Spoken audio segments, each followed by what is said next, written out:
For the last few years, I've had this sense that everything I learned as a kid about how America's government works is completely wrong.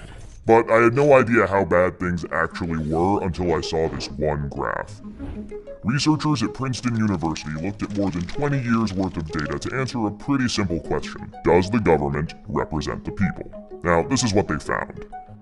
This axis here represents public support for any given idea. On the left at 0% are ideas that not a single American wants. On the right at 100% are ideas that everyone supports.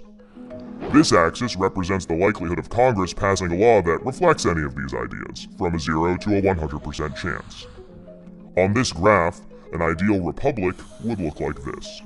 If 50% of the public supports an idea, there's a 50% chance of it becoming law. If 80% of us support something, there's an 80% chance. You get the idea. Now, most Americans would probably agree that, with a few exceptions, we should be as close to this ideal as possible. Unfortunately, the way America actually works doesn't even come close. Take an idea that nobody supports, literally nobody, and it has about a 30% chance of becoming federal law. Now, take an incredibly popular idea, the most popular idea this country has ever seen, and there's also about a 30% chance of it becoming law. This means that the number of American voters for or against any idea has no impact on the likelihood that Congress will make it law. Put another way, and I'm just going to quote the Princeton study directly here, the preferences of the average American appear to have only a minuscule, near zero, statistically non-significant impact upon public policy. So if you've ever felt like your opinion doesn't matter and that the government doesn't really care what you think, well, you're right. But there's a catch. This flat line only accounts for the bottom 90% of income earners in America. Economic elites, business interests, people who can afford lobbyists, they get their own line. Look at how much closer their line is to the ideal. When they want something, the government is much more likely to do it. And when they don't, they have the power to completely block it from happening, no matter how much the rest of the country supports it. They get what they want, and guess who ends up paying for it?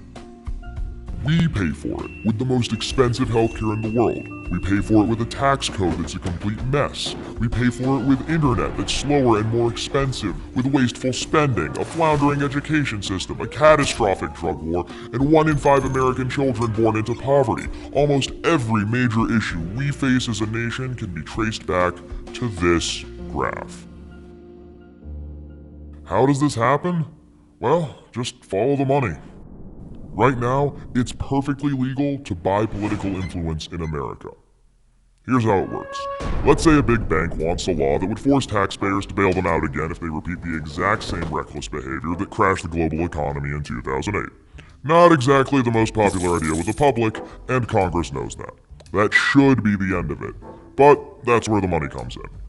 It's perfectly legal for our bank to hire a team of lobbyists, whose entire job is to make sure that the government gives the bank what it wants. Then, those lobbyists can track down members of Congress who regulate banks and help raise a ton of money for their re-election campaigns.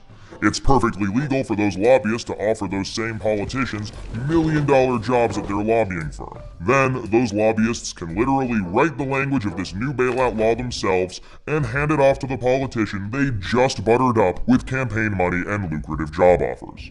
And it's perfectly legal for those politicians to take the lobbyist-written language and sneak it through Congress at the last second. So now you've got a law that greatly benefits the banks, and the whole process can start over. This is how a bill becomes a law. A special interest hires some lobbyists, those lobbyists collect campaign contributions, offer jobs, and then write the laws that Congress then passes to help those same special interests. This happens every day on every single issue with politicians of both parties. In the last 5 years alone, the 200 most politically active companies in the United States spent $5.8 billion influencing your government. Those same companies got $4.4 trillion in taxpayer support. And that's trillion, with a T. And that's just the top 200 companies. Never mind every other special interest, every union, every trade association, and every billionaire. Every single one of them can use their money to buy political influence. You know, there's this idea out there that this only became a problem after the Supreme Court Citizens United decision in 2010.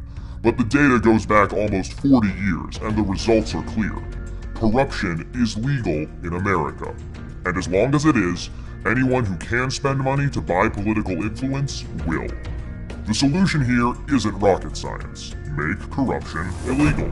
We already know Congress won't do it. I mean, one look at this chart will tell you that.